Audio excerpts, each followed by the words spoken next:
रावण के जन्म की कथा पार्ट 2। अगस्त्य मुनि ने कहना जारी रखा। पिता की आज्ञा पाकर कैकसी विश्रवा के पास गई। उस समय भयंकर आंधी चल रही थी। आकाश में मेघ गरज रहे थे। कैकसी का अभिप्राय जानकर विश्रवा ने कहा कि भद्रे, तुम इस कुबेला में आई हो। मैं तुम्हारी इच्छा तो पूरी कर दूंगा, परंतु इससे तुम्हारी संतान दुष्ट स्वभाव वाली और क्रूर कर्मा होगी। मुनि की बात सुनकर कैकसी उनके चरणों में गिर पड़ी और बोली कि भगवन, आप ब्रह्मवादी महात्मा हैं। आपसे मैं ऐसी दुराचारी संतान पाने की आशा नहीं करती। अतः आप मुझ पर कृपा करें। कैकसी के वचन सुनकर मुनि विश्रवा ने कहा कि अच्छा, तो तुम्हारा सबसे छोटा पुत्र सदाचारी और धर्मात्मा होगा। इस प्रकार कैकसी के 10 मुख वाले पुत्र का जन्म हुआ, जिसका नाम दशग्रीव रखा गया।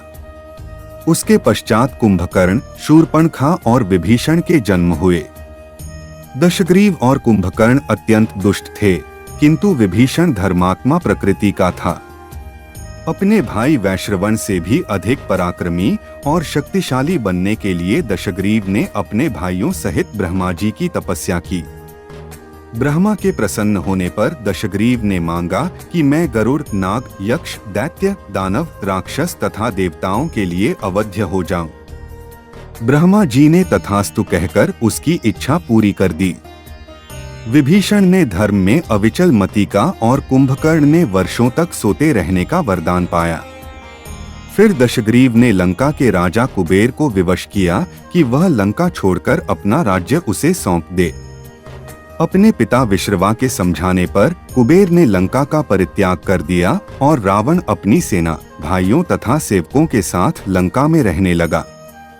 लंका में जम जाने के बाद अपने बहन शूर्पणखा का विवाह कालका के पुत्र दानवराज विद्युविह्वा के साथ कर दिया।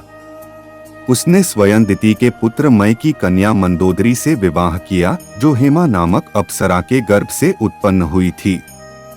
विरोचन कुमार बलि की पुत्री वज्रज्वला से कुंभकर्ण का और गंधर्वराज महात्मा शैलूष की कन्या सरमा से विभीषण का विवाह हुआ। कुछ समय पश्चात मंदोदरी ने मेघनाद को जन्म दिया, जो इंद्र को परास्त कर संसार में इंद्रजित के नाम से प्रसिद्ध हुआ। सत्ता के मद में रावण उच्छृंखल हो देवताओं, ऋषियों, यक्षों और गंधर्वों को नाना प्रकार से कष्ट देने लगा। एक बार उसने कुबेर पर चढ़ाई करके उसे युद्ध में पराजित कर दिया और अपनी विजय की स्मृति के रूप में कुबेर के पुष्पक विमान पर अधिकार कर लिया। उस विमान का वेग मन के समान तीव्र था। वह अपने ऊपर बैठे हुए लोगों की इच्छानुसार छोटा या बड़ा रूप धारण कर सकता था। विमान में मणि और सोने की सीढ़ियां बनी हुई थीं और तपाए हुए सोने के आसन बने हुए थे। उस विमान पर बैठकर जब वह शरवण नाम से प्रसिद्ध सरकंडों के विशाल वन से होकर जा रहा था, तो भगवान शंकर के पार्षद नंदीश्वर ने उसे रोकते हुए कहा कि दशग्रीव, इस वन में स्थित पर्वत पर भगवान शंकर क्रीड़ा करते हैं, इसलिए यहाँ सभी सुर, असुर, यक्ष आदि का आना निषिद्ध कर दिया गया है।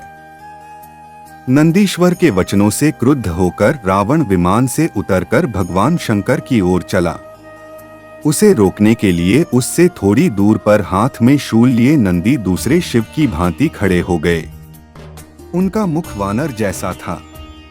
उसे देखकर रावण ठहाका मारकर हंस पड़ा।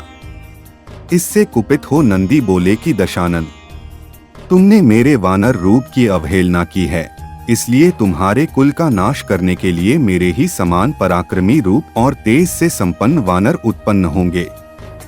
रावण ने इस ओर तनिक भी ध्यान नहीं दिया और बोला कि जिस पर्वत ने मेरे विमान की यात्रा में बाधा डाली है, आज मैं उसी को उखाड़ फेंकूंगा। यह कहकर उसने पर्वत के निचले भाग में हाथ डालकर उसे उठाने का प्रयत्न किया। जब पर्वत हिलने लगा तो भगवान शंकर ने उस पर्वत को अपने पैर के अंगूठे से दबा दिया। इससे रावण का हाथ बुरी तरह से दब गया और वह पीड़ा से चिल्लाने लगा। जब वह किसी प्रकार से हाथ न निकाल सका तो रोते रोते भगवान शंकर की स्तुति और क्षमा प्रार्थना करने लगा।